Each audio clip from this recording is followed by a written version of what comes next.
warahmatullahi wabarakatuh. Pemirsa dimanapun Anda berada, hari ini kita bertemu lagi di podcast Man Kota Palangkaraya, bertepatan pada persiapan penilaian akhir tahun pelajaran 2022-2023. Nah, di sini saya bersama Ketua Panitia PAT, yaitu Bapak Haji Saryono. Selamat pagi, Pak. Selamat pagi juga. Alhamdulillah. Sehat, Pak, ya? Alhamdulillah sehat. Wah, segar Kurang bugar. atau apapun. Wah, Masya Allah, Masya Allah. Ya, baik. Hari ini, yang jelas kita akan membahas PAT, penilaian akhir tahun. Itu apa sih maksudnya itu, Pak? PAT itu adalah penilaian akhir tahun yang rutin dilaksanakan di madrasah atau di sekolah-sekolah yang lain, karena untuk mengetahui capaian atau daya serap siswa selama pembelajaran satu semester bagaimana. Nah, disitulah akan diketahui lewat PAT atau evaluasi penilaian akhir tahun. Kebetulan ini istilahnya PAT. Kalau dulu istilahnya PAS, penilaian akhir semester. Ya, semester. Sekarang PAT. Sekarang jadi PAT, ya. Penilaian akhir tahun. Ya, karena itu adalah akhir tahun pelajaran, ya, ya. Pelajaran, betul. Atau kalau zaman saya dulu sekolah itu namanya ulangan semester terakhir. Oh. Iya. Kalau dulu, Pak, ya, sekarang Iya. berubah lagi. Tapi sebenarnya tetap sama, ya, Pak, ya. Ya, pada dasarnya sama. Pada dasarnya sama. Oke, kemudian untuk PAT tahun ini itu berbasis apa, Pak? Untuk PAT tahun ini insya Allah kita masih tetap seperti semester yang lalu, yaitu menggunakan CPT. CBT, ya. CPT ya, jadi sistem Android. Sistem Android. Jadi aplikasi, bahkan ini semakin maju lagi ini dibanding yang sudah. Jadi ada aplikasi terbaru kelihatannya, dan itu ya pokoknya nanti kita lihat hasilnya lah. Kita lihat Mudah-mudahan hasilnya. lancar. Wah, amin. Kita doakan semoga pelaksanaan ini lancar, ya. Ya, lancar. Bagaimana, Pak, misalkan ada pengguna iPhone, ya, karena anak-anak kita ini kan juga ada pengguna iPhone. Apakah mereka harus tetap menggunakan Android atau balik dari iPhone, ya, Pak? Diusahakan menggunakan Android. Kalau iPhone itu masih pengalaman yang lalu susah atau banyak kendalanya. Banyak kendalanya, Pak, ya. Jadi usahakan untuk anak-anak di dalam mengikuti PAT ini Ya. menggunakan sistem Android. Oh, harus sistem Android, Ya. Pak, ya. Iya. Oke, baik. Tentu saja dengan salah satu spesifikasinya mungkin RAM-nya sudah di atas 4, ya, Pak, ya. Iya, Nah, betul. RAM. Oke, baik. Kemudian, Pak, ini kan PAT ini dimulainya tanggal berapa, Pak? Ya. Jadi PAT yang akan kita laksanakan ini dimulai pada tanggal 29 Mei 29 Mei, Pak, ya. Sampai 16 Juni. 16 Juni. Termasuk 2 hari yang terakhir itu 15-16 itu untuk jadwal khusus remedial atau susulan. Jadi kita mengantisipasi karena biasanya dan kemungkinan itu akan terjadi anak tidak bisa mengikuti PAT pada saat itu, pada tanggal yang ditentukan. Tapi kita menyiapkan nanti misalnya ada yang sakit, itu ada susulan. Ada susulan, Pak, ya. Jadi di 2 hari itulah. Di 2 hari. Ada waktu 2 hari Di untuk waktu mengikuti. untuk mengikuti susulan, Pak, ya. Iya. Ya. Nah, berarti bagi anak-anak yang misalkan nanti terkendala mungkin karena sakit, Pak, ya. Iya. Karena kita musibah itu tidak bisa kita tebak, Pak, ya, kapan datangnya. Berarti bisa menyusul Iya. di 2 hari terakhir, Pak, ya. Tapi ada buktinya kalau sakit ya ada surat keterangan dokter lah. Iya, Jadi dokter. tidak mengada-ada. Oh, tidak mengada-ada, Pak, ya. Iya, baik. Kemudian, Pak, untuk PAT ini sendiri kan biasanya ada waktu, ya, Pak, ya, waktu pelaksanaan Itu dimulai dari jam berapa, Pak? Nah, waktu pelaksanaan itu akan dimulai dari pukul 7 tepat, 7 WIB. Jadi dengan harapan anak-anak itu sebelum jam 7 sudah berada di sekolah. Sudah berada di Seperti sekolah. jadwal biasa itu, jadwal belajar itu kan 6.30 anak-anak sudah ada di sekolah. Jadi saya kira waktu tengah jam itu jam 7 mulai itu pas menurut saya. Jadi Oh, iya. tidak menjadi masalah. Oh, berarti dimulai pada pukul 7 pagi ya, waktu Indonesia Barat. Dan berakhirnya sampai jam Berakhir sampai jam 11.30. sampai 11.30 dan itu kan ada 2 session pelajaran. 2 session. Nah, jadi session pertama itu jam 7 tepat sampai jam 9, kemudian istirahat setengah jam. Iya, Nah, 30 nanti ya. jam 9.30 sampai 11.30 kita lanjutkan yang session kedua. Oh, session kedua.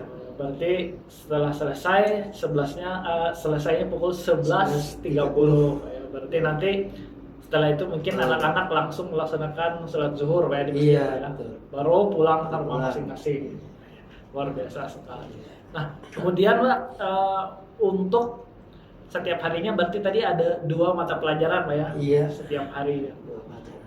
2 mata pelajaran. Kemudian untuk mapel-mapelnya ini ada berapa mata pelajaran Pak yang dilaksanakan pada PAT tahun ini?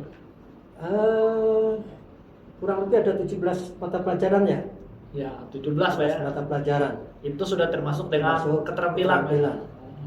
Keterampilan seperti tata busana, elektronika dan peternakan Pak ya. Iya, kurang lebihnya seperti itu. Iya, kalau seperti itu ya. Oke, kemudian berapa sih jumlah peserta PAT tahun ini, Pak? Nah, untuk jumlah peserta itu totalnya 711 orang. 711 orang Pak ya. 711 siswa yang akan mengikuti PAT ini. Yang terdiri dari kelas 10 dan kelas 11. Kelas Kelas 12 sudah berlalu. Sudah lulus Pak ya. Sudah lulus ke 12. Nah, kelas 10 itu jumlahnya 342 siswa. 342 ya. Putra putri. Kemudian kelas 11 itu ada 369 siswa. 369 siswa Pak ya. Total ya 711. Nah, kemudian Pak, ini kan dalam setiap ruangan itu ini kan sudah dibagi Pak ya sesuai dengan jumlah. Terus setiap ruangan itu ada berapa siswa yang melaksanakan ujian Pak? Setiap satu ruangan. Jadi untuk ruang dengan jumlah 711 orang itu kita akan menggunakan 24 ruang. 24 ruang Pak ya. 24 ruang, per ruangnya kena ya 30-an orang siswa lah. 30 orang siswa Pak ya. Iya, jadi kita mengusahakan untuk untuk mengepaskan. Kalau kita isi 35 kan terkadang satu ruang itu ada yang nggak sampai, jadi kita nanti repot ngangkati kursi dan lain sebagainya. Jadi iya. kita perkirakan itu jadi per ruang 30 orang ya. Nah, setiap ruang itu apakah mereka satu kelas maksudnya misalnya kelas 10A semua atau dicampur dengan kelas 11 atau dengan kelas yang lainnya, Pak? Nah, untuk per kelas tentu seperti biasa kita campur dengan kelas yang lain. Kelas yang lain, Pak. Nah, misalnya dengan kelas 10 IPS 1 nanti bisa ketemu dengan kelas 11 Untuk 11 IPS atau bisa jadi dengan jurusan yang lain. jurusan yang lain. Jadi nanti kita atur. Oke, Yang jelas tidak sama satu kelas itu. Oh, tidak satu sama, Pak ya. Jadi variasi. Berarti kemungkinan itu adalah misalkan kelas 10 IPS 1 itu 10 orang gitu Pak ya. Iya. 10 Nanti sekarang 10 A B C enggak ada iya, IPS ya. 10A. Ya, misalkan berarti 10A 10 orang. Ya. Nanti dilanjutkan misalkan yang 10D-nya 10 Iya. orang seperti itu Pak ya. Betul. Dalam satu ruangan Satu ruang. ujian Pak ya. Ujian, ya. Nah, itu luar biasa sekali Pak ya, supaya kalau menurut saya sih itu sangat luar biasa. Kenapa demikian? Karena kita mencegah yang namanya anak-anak ini saling interaksi di saat ujian Pak ya. Iya. Artinya Merasa teman akrab sekelas kan kalau digabung nanti mengganggu nanti. mengganggu gitu ya. mengganggu ya. Jadi biar dia terfokus Fokus pada pelajaran. pelajaran ujiannya masing-masing lah ya. Oke, kemudian itu tadi kelasnya Pak ya. Selanjutnya, apakah peserta yang mengikuti tes ini akan ada ketentuannya masing-masing Pak? Yang mengikuti ulangan ini Pak. Misalkan harus membawa kartu peserta. Oh misalkan. iya, tentu ya. Itu untuk peserta harus membawa kartu peserta, jadi jangan sampai tertinggal. Ya. Nanti kalau tertinggal nanti akan merepotkan panitia. Ya, harus membuat atau menyiapkan lagi. Jadi untuk peserta jangan lupa kartu peserta setiap hari atau mengikuti ulangan itu harus selalu dibawa. Selalu dibawa. Ya. Nah, itu ya. Kemudian ada tatip juga nanti yang harus dipatuhi. Nah, nanti untuk tatip nanti Pak ya kita sampaikan. Oke, baik. Berarti peserta wajib membawa kartunya ya Pak ya, kartu PAT, dan di situ di kartu itu ada untuk login ya Pak ya. Iya, nanti ada untuk login. Akun untuk mereka login Pak ya dalam aplikasi. Jadi nanti sebelum mengerjakan ulangan kan nanti pengawas akan memberikan token. Nanti baru siswa bisa mengerjakan. Bisa login. Wah, mantap sekali. Oke, kemudian tata tertib apa saja nih Pak? Nanti kan kita tadi kita sudah sampaikan, nanti kita sampaikan. Nah, ini tata tertib apa saja yang harus diperhatikan oleh siswa saat melaksanakan ujian? Untuk tertib itu ada 16 poin. 16 poin Pak ya. Di antaranya masalah masuk dan keluar itu sudah ada aturan di tertib itu. Jadi kalau belum ada bel masuk ya steril ruangan, jadi siswa tidak diizinkan untuk masuk. Setelah ada bel masuk, siswa baru dipersilakan masuk. Kemudian ada jeda kurang lebih 5 menit itu untuk menyiapkan diri. Siswa sudah masuk kan? Iya. Menyiapkan diri, kemudian pengawas memberikan token, nanti baru bisa mengerjakan soal yang diujikan. Berarti salah satunya adalah masuk harus tepat waktu Pak ya. Keluar gitu. Nanti ada peringatan dari pengawas atau dari bel yang sudah sudah di setting oleh panitia. Ada peringatan. Nah, kemudian peserta di dalam tatip itu juga tidak boleh membawa contekan. Contekan. Jadi masuk itu ya steril. Jadi catatan, buku, tas itu bisa ditaruh di depan. Di depan. Jadi anak-anak itu hanya membawa kartu peserta. Dan wajib menempati tempat duduk yang sudah ditentukan panitia. Jadi nggak sembarangan. Berarti siswa yang masuk ke ruang ulangan, ruang 4 itu sudah harus mencari tempat duduknya masing-masing, duduk dengan tertib, rapi, menunggu pengawas memberikan token dan baru bisa mengerjakan. Kemudian juga di situ peserta PAT itu harus menggunakan aplikasi yang ditentukan panitia. Harus sesuai dengan aplikasi. Dan mengerjakan soal ya sesuai dengan aplikasi. Jadi pada saat mengerjakan dilarang. Nah, ini termasuk tatip poin ke sekian kali. Dilarang untuk membuka aplikasi yang lain selama mengerjakan. Ya, jadi yang kan bisa jadi terkadang anak itu melakukan minimize membuka tab-tab lain. Namanya itu dengan tegas dilarang untuk membuka aplikasi selain aplikasi mengerjakan soal. Seperti itu ya. Artinya salah satu upaya pencegahan Pak ya. Karena kalau tidak seperti itu, anak-anak mungkin bisa membuka lewat browser lain untuk mencari jawaban dari pertanyaan gitu.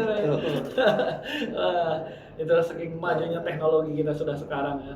Jadi memang itu salah satu bagian dari tata tertib. Kemudian Pak, bagaimana misalkan terjadi anak-anak ini ketahuan, ternyata ketahuan saking ininya dia pandainya mungkin ketahuan membuka browser lain, membuka tab lain atau membuka catatan. Apa tindakan yang dilakukan oleh panitia? Nah, itu kan sudah melanggar tertib ya. Iya. Jadi bagi siswa yang melanggar itu untuk pengawas diberikan kewenangan untuk memberi peringatan, teguran supaya tidak mengulangi lagi. Kemudian kalau masih berulang-ulang, ini pengawas bisa memberikan tindakan lebih tegas lagi sesuai dengan kesepakatan di dalam panitia Ya. bersama ya. Jadi punya kewenangan untuk mengambil tindakan yang lebih tegas lagi lah supaya tidak terulang kembali. Berarti misalkan seperti pemberhentian secara langsung ulangannya, berarti nilainya memang misalkan dia mendapatkan 70 ya 70 saja gitu ya. Berarti tidak bisa ditambah lagi, sebenarnya dia masih bisa mau menjawab ya. Karena kecurangannya mungkin langsung di stop ya. Oh, ya luar biasa sekali. Jadi seperti itu ya, jangan bagi siswa-siswi Man Kota Palangkaraya jangan pernah mencoba melakukan hal yang sudah dilarang oleh tatip seperti yang Pak Haji Saryono tadi sampaikan.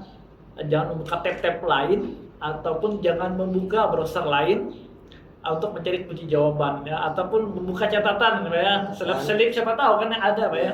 Selip-selip gitu kerjasama dengan teman. Iya, termasuk juga kerjasama dengan teman Pak ya. Artinya harus percayalah dengan diri sendiri. Memang kalau memang sudah nilainya baik itu tetap akan baik Pak ya. Memang sudah takdirnya itu nilainya bagus ya akan bagus gitu ya. Yang penting ada usahanya dan doanya Pak ya. Oke. Kemudian ini kan itu sanksi saat pelaksanaan ujian Pak ya. Nah sekarang misalkan ujian ini sudah berlangsung, kemudian ada siswa yang terlambat datang, itu bagaimana Pak? Nah pelaksanaan ujian sudah berlangsung, siswa terlambat, itu nanti gini, jadi tetap boleh masuk, tetapi dengan catatan menghadap panitia dulu. Jadi harus mendapat persetujuan, dapat izin dari panitia. Jadi nanti ada disiapkan namanya kartu kuning. Jadi kartu kuning. Dan untuk siswa yang terlambat itu tidak diperpanjang waktunya. Tidak diperpanjang dengan yang lain. Berarti misalkan pelaksanaan ini sudah 30 menit Pak ya. 30 menit. Terus dia datang menghadap dulu ke panitia, minta kartu izin masuk. Kemudian insya Allah diizinkan juga, tapi ya dengan catatan kalau yang lambat itu berarti perlu tanda tanya itu ada apa? Perlu diselidiki Pak ya. Berarti misalkan waktu tersisa 50 menit ya sudah 50 menit itu saya Pak. Tidak bisa diperpanjang lagi Pak. Iya betul. Oke. Berarti nanti sistemnya itu adalah aplikasinya itu akan menutup sendiri Pak ya, ketika waktunya sudah selesai. Walaupun dia terlambat walaupun waktunya tinggal tersisa 10 menit lagi dia datang, tetap seperti itu Pak ya. Baik, selanjutnya misalkan ya Pak ya, di saat ujian juga sedang berlangsung, ini kan yang terlambat datang Pak ya. Nah bagaimana misalkan ada siswa yang ada terkendala terlambat datang, ada yang tadi mungkin yang disengaja Pak ya. Nah kemudian misalkan terkendala kadang-kadang itu kan bocor bannya di jalan macam dan sebagainya, kan itu hal-hal yang lumrah yang kita dengarkan Pak ya. Itu bagaimana Pak mengkondisikannya? Saya kira itu sama aja dengan yang terlambat, kategori terlambat ya. Tapi kalau mereka itu bocor di jalan terlambat dan tidak bisa mengikuti, ya apa boleh buat ya? Tetap nanti, sama Pak ya? Iya, kalau memang nggak waktunya sudah habis dia baru datang ya nanti masuk yang kategori yang susulan. Susulan. Susulan. Iya. Nah, gimana lagi kalau lambat datang waktu sudah habis, ya mau nggak mau masuk yang. Yang penting dia jujur Pak ya. Jujur. Iya. Oke baik. Kemudian bagaimana tadi kan sudah dijelaskan bagaimana siswa yang sakit Pak ya. Nah, misalkan ini ada sakitnya, misalkan mudah-mudahan tidak terjadi Pak ya. Iya. Mudah-mudahan tidak terjadi, jauh bala saja. Ada yang sakit selama 5 hari, itu kan pelaksanaan susulannya hanya 2 hari, itu bagaimana Pak? Nah, untuk yang siswa yang demikian nanti apa namanya, waktu yang ada ya mau nggak mau ya kita memanfaatkan yang ada itu. Yang selama 2 hari Selama itu 2 hari itu. Pak. Iya. Berarti dia memang banyak pelajaran yang Pelajaran yang mereka ikutin. mengikuti Pak ya, di saat 2 hari Betul, itu 2 berlangsung. hari. Ya. Jadi mereka harus super ekstra untuk menyiapkan diri belajar supaya tetap bisa mengikuti, karena waktu yang disediakan ya segitu. Oh, seperti itu. Oke, baik. Jadi seperti itu ya. Walaupun anak-anak kita nanti misalkan ini jauh bala aja ya, menunggu saya sakitnya 5 hari atau apa karena kita tidak tahu nanti seperti apa, tetap mengikuti susulannya 2 hari ya. Ya nanti kita lihat perkembangan lah. Lihat Jadi perkembangan ada selanjutnya. kebijakan sendiri nanti bisa Tersendiri. bisa. Oke, baik. Selanjutnya Pak, ini tips ataupun persiapan apa saja yang harus dilakukan oleh peserta didik dalam menghadapi PAT ini Pak? Nah, jadi untuk peserta didik menghadapi PAT tentu harus menyiapkan diri betul-betul. Yang pertama masalah belajar. Belajar ya. Jadi hindari sistem belajar kebut, istilah bahasanya SKS ya, Guys. kebut semalam, Kebut semalam. atau kalau bahasa dulu yang sering kita gunakan wayangan. Wayangan Nah, ya. artinya belajar semalam suntuk. Nah, itu kita hindari. Oleh karena itu jauh-jauh hari siswa itu harus bisa mengatur jadwal, buat jadwal belajar.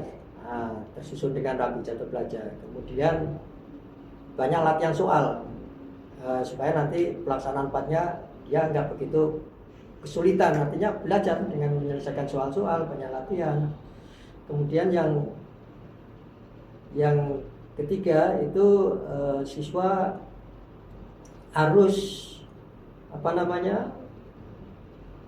menjaga kesehatan. Nah, kalau kita belajarnya boleh dikatakan teratur, tetapi tidak bisa menjaga kesehatan, ya nanti kan repot pas pelaksanaan. Iya, kita sakit, jadi nggak optimal juga. Nah, jadi yang nggak kalah pentingnya adalah bisa mengatur waktu cukup istirahatnya, cukup istirahat, jaga kesehatannya. Nah, jadi nanti bisa berjalan lancar.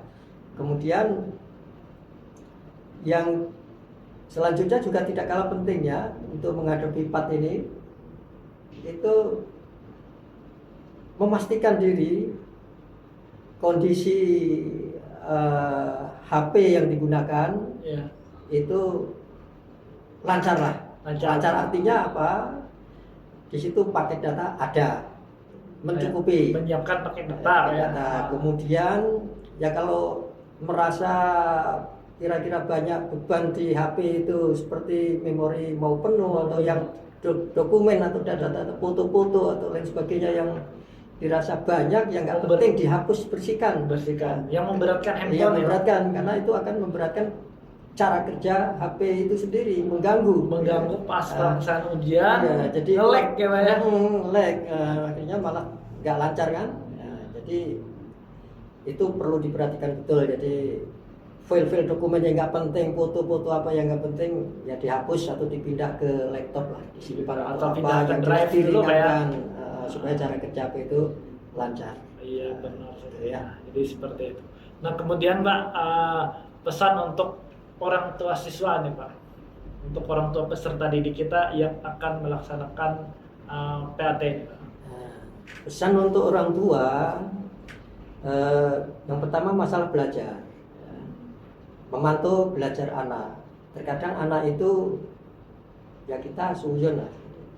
Terkadang anak belajar itu megang HP karena yang mau digunakan HP, tapi bisa jadi siapa tahu karena di HP itu macam-macam informasi, macam-macam ya aplikasi, macam-macam lah. Jadi kalau kita tidak punya filter, ya nanti dikhawatirkan bukannya belajar tapi buka yang nggak perlu waktunya. Jadi orang tua ya sambil memantau belajar anaknya di rumah ya. Kalau di sekolah itu kan ya guru lah masih tugas tanggung jawabnya, tetapi kalau udah di luar sekolah itu kan nggak memungkinkan lagi guru untuk selalu memantau di luar. Jadi orang tua itu kemudian juga memantau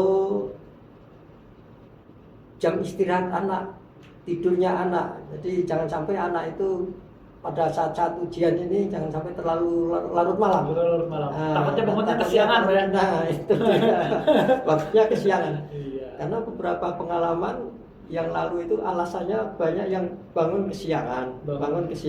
Nah itu jadi itu pesan untuk orang tua lah. Jadi anaknya ya dipantau lah bangunnya, jangan sampai kesiangan. Artinya proses belajar dari rumah dipantau ya. Waktu istirahat dipantau, jangan sampai anak ini bangun kesiangan ya Pak ya, sehingga terlambat mengikuti ujian. Iya, seperti itu ya. Kemudian itu tadi untuk orang tua. Kemudian harapan dari Bapak sendiri, panitia dan guru-guru terhadap peserta didik kita yang mengikuti ujian. Harapan saya atau panitia pada khususnya pelaksanaan PAT ini bisa berjalan dengan lancar, sukses lancar. Amin. Tidak ada kendala, sehingga tidak membebankan panitia. Misalnya kalau terkendala aplikasi atau terkendala lampu dan lain sebagainya, mati listrik, nanti yang mau nggak mau kan ya kalau hanya sebentar itu pun juga mengganggu, apalagi lama misalnya. Mudah-mudahan kan kita mengharapkan tidak sampai terjadi. Jadi harapan saya PAT ini berjalan dengan baik, sukses dan lancar, karena kita menggunakan aplikasi ini. Tentu resikonya tidak seperti pada saat kita melaksanakan ujian dengan kertas. Itu jadi harapan saya bisa berjalan dengan lancar, yang maksimal tanpa ada kendala ya. Ada kendala. Mudah-mudahan listriknya nggak mati ya. Kalau listriknya down ya, aduh. Berapa lagi itu urusan ya? Lama lagi misalnya, tapi insya Allah mudah-mudahan tidak ya. Mudah-mudahan ya. Jadi langkah antisipasi itu memang sudah dipersiapkan oleh panitia ya. Iya. Oke, baik. Mungkin itu yang dapat kita sharing hari ini ya. Itu yang kita berbagi kepada para pemirsa, baik peserta didik maupun orang tua peserta didik. Mudah-mudahan apa yang disampaikan hari ini menjadi manfaat. Terutama kami ingatkan kembali bagi peserta didik agar mempersiapkan dirinya untuk mengikuti penilaian akhir tahun pelajaran 2002-2023, karena ini akan menentukan kenaikan kelas ya Pak ya. Iya, betul. Kenaikan kelas. Artinya jangan sampai momen ini dianggap biasa saja. Iya. Karena kadang Pak ya, kita melihat di zaman, kalau kita berbalik ke zaman dulu Pak ya, zaman kami dulu kalau sudah ulangan itu bagaikan momok yang luar biasa ya. Iya. Sehingga belajar itu maksimal, sudah sebulan sebelum ulangan, 1 minggu 2 minggu itu sudah belajar maksimal. Nah kalau sekarang itu karena mungkin pengaruh keadaan zaman Pak ya. Iya. Jadi ada beberapa mungkin ya menganggap itu hal yang biasa saja. Padahal jangan seperti itu ya. Artinya setiap ujian yang kita laksanakan itu lakukanlah semaksimal mungkin Pak ya. Lakukanlah semaksimal. Capailah hasil sebaik mungkin. Iya. Jangan sampai dengan menganggap biasa saja akhirnya hasilnya kurang memuaskan. Iya. Yang mengecewakan juga nanti mereka juga ya. Iya, menyesal di kemudian hari. Menyesal di kemudian hari. Saya juga Pak, misalkan kalau bisa itu nilai ijazah, kalau bisa diputar waktu itu inginnya tinggi semua. Iya, betul. Karena dulu itu kan ya memang kalau dulu itu kemampuannya seperti itu saja ya Pak. Itu agak menyesal juga sebenarnya ya. Karena takutnya nanti dinilai akhir ijazah, kan ijazah itu kan digabung semua nilai semester 1 sampai semester 6 Pak ya. Iya. Rugi kalau misalkan nilai kita rendah di setiap ulangan ya Pak ya. Iya. Kasihan nanti nilai ijazahnya tiba-tiba ini tidak mencapai ketentuan yang diinginkan, misalnya mau masuk tes apa gitu Pak ya. Iya, betul. Apalagi semester 1 sampai 5 itu sangat penting sekali. Sangat penting sekali. Biasanya kalau melamar pekerjaan atau melanjutkan pendidikan yang lebih tinggi itu ya dari semester 1 sampai 5 itu diminta ya melengkapi persyaratan, biasanya seperti itu. Seperti misalkan tes TNI, tes Polri Pak ya. Itu betul kopi. Nilainya harus tinggi Pak ya. Tinggi. Kasihan kan kalau biasa aja nganggap tiba-tiba nilainya nanti hasilnya biasa saja kan menjadi pertimbangan Pak ya. Perlu Bapak ingatkan lagi ya. Iya. Selain paket data Iya. yang harus anak-anak siapkan, juga kondisi HP cas harus posisi penuh lah. Oh iya, Sampai di nanti waktu mengerjakan charger drop. harus 100% ya. Iya, jadi Iya, sebelum cas berangkat dulu. harus dicek itu. Jangan-jangan nanti berangkat ngedrop atau casnya lowbat sudah dengan- tinggal sekian persen nanti waktu mengerjakan Benar, macet. benar. Nah, itu perlu diperhatikan. Berarti memang harus juga handphonenya baterainya setidaknya 90 atau 80% keadaan baterainya Pak ya. Takutnya nanti pas pelaksanaan ujian tiba-tiba drop, ya sudah selesai Pak ya. Gara-gara baterai. Gara-gara baterai. Jadi siswa juga diperbolehkan membawa charger di masing-masing Pak ya. Iya, diperbolehkan. Diperbolehkan. Jadi itu yang dapat kami sampaikan hari ini, mudah-mudahan menjadi manfaat bagi peserta didik dan orang tua peserta didik tadi. Kami ingatkan kembali agar mengawasi anaknya belajar di rumah dan juga mengawasi pola istirahat anak ya Pak ya. Sehingga tidak bangun kesiangan. Mungkin itu saya dapat kami sampaikan. Terima kasih. Semoga bermanfaat. Assalamualaikum warahmatullahi wabarakatuh. Terima kasih. Terima kasih.